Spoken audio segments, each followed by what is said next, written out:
So here I am making a video after more like 3 weeks since I made one. I wanted to do this video to explain why I have been like not doing any videos, and also to get back to it, to start doing these vlogs that I was starting to do. And I have been doing them mostly about my fitness journey, about my Herbalife journey, but I want to expand into other topics and just do different kinds of vlogs. Like, I enjoy doing this, and besides that, my mom was the person who's always pushing me, telling me I should do this vlogs, that she thinks that I would be good with this, that I have a lot of opinions about stuff. She would send me blogs of other people and showing me, giving me ideas. So I want to continue these blogs also for her. Even the blogs that I had already started, I hadn't shared them with anyone except my family. I think just my sister, my husband, and my mom. So I want to go ahead and start sharing these blogs. I want to expand from Herbalife and fitness. Continue those, but as well expand into other things. Before I kind of took this break or so, I was working on a video about suggestions of products I buy at Costco and things like that. So I want to keep doing that.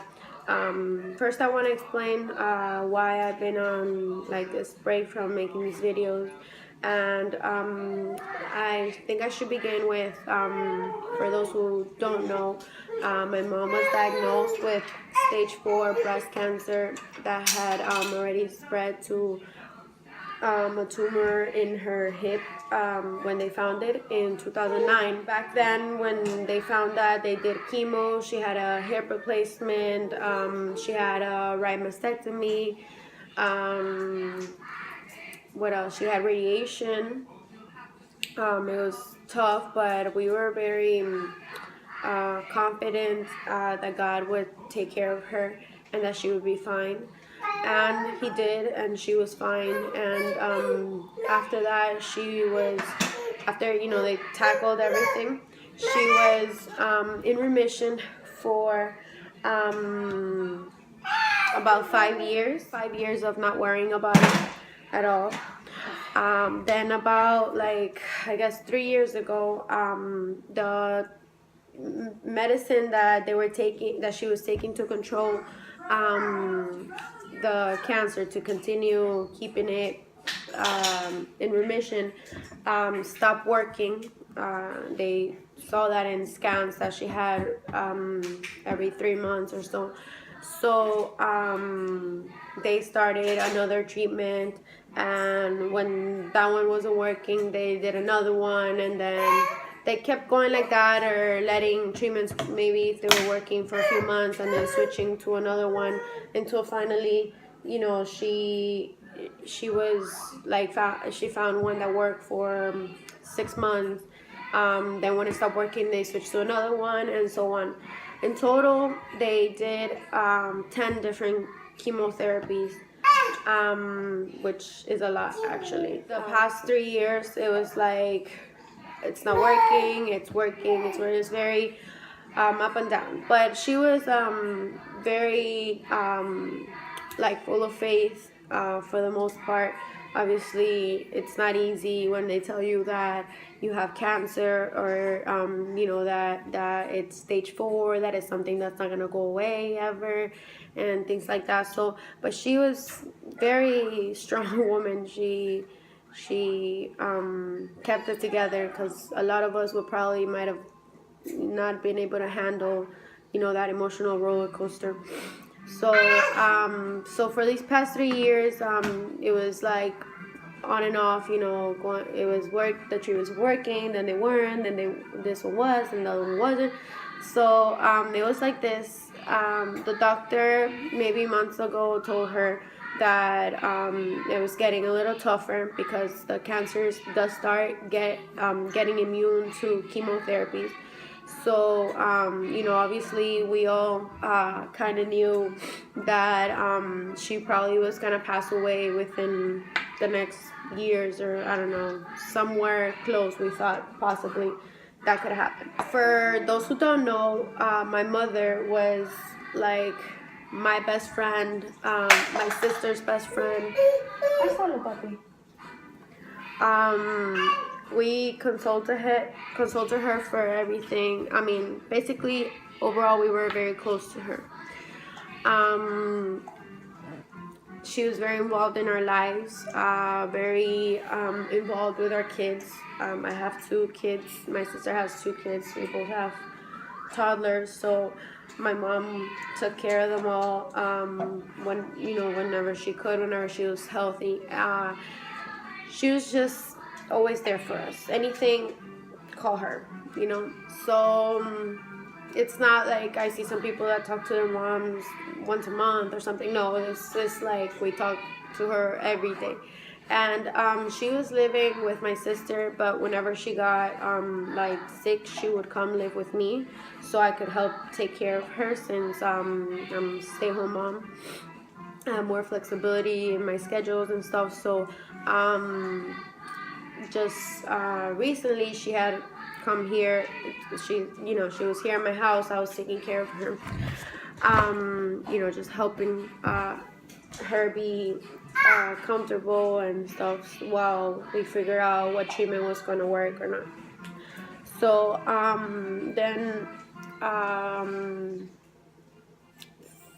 almost 3 weeks ago, on actually today's Friday, yes, on Friday, 3 weeks ago, the doctor, no, actually Tuesday, so a little over 3 weeks ago, her doctor told her, we were gonna try this chemotherapy, but that if it didn't work, there was no other chemo he could try, and her platelets were very low. They were gonna have to do a transfusion of plasma.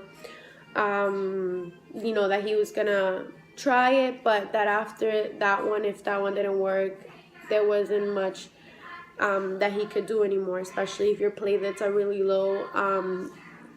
Your body can't handle chemotherapy. Basically, the chemo is what will kill you.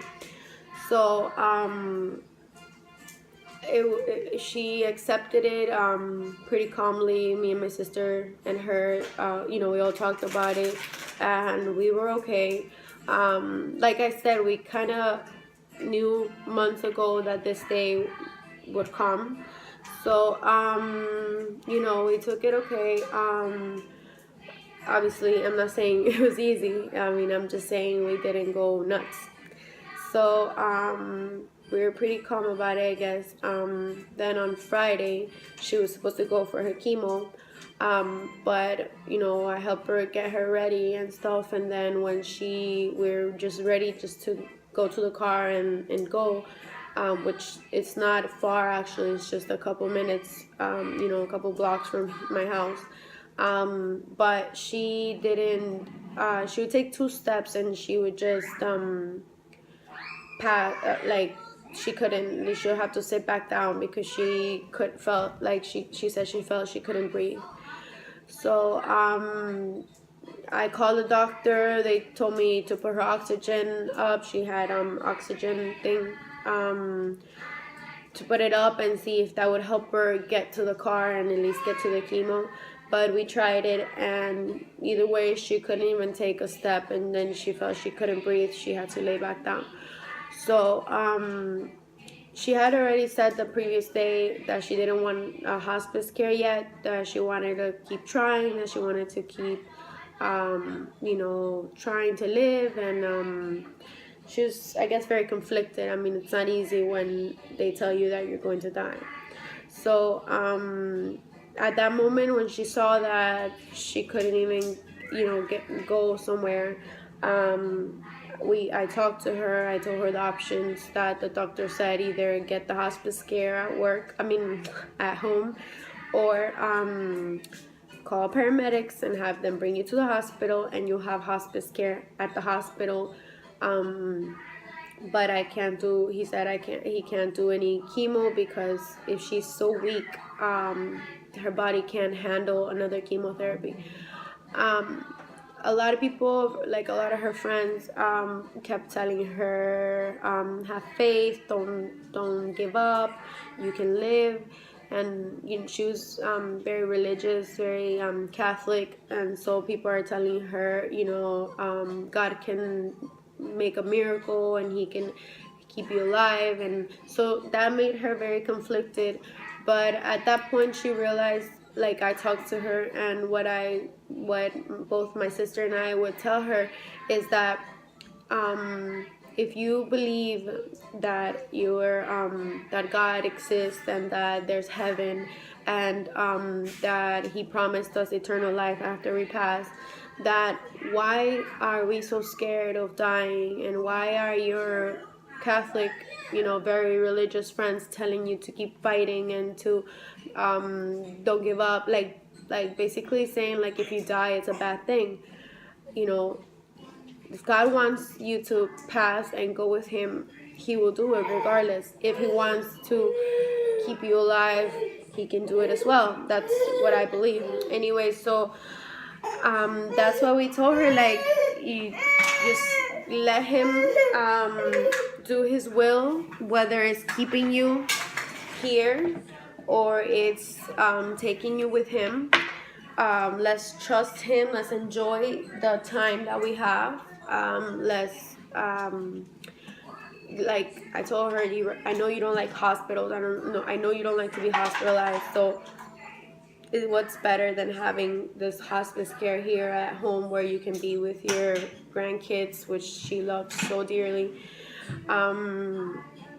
when you can be with us, your daughters, so she said yes. And she actually told my sister she was just very tired of fighting, and that she, people telling her all these things made her feel like if she like just accepted the fact that she was going to pass, and that and just had hospice care and stopped chemo and all that, she felt like she was giving up. We told her, you're not giving up, you're just accepting God's will, whatever it may be. You're just accepting to have quality of life while whatever life you have left.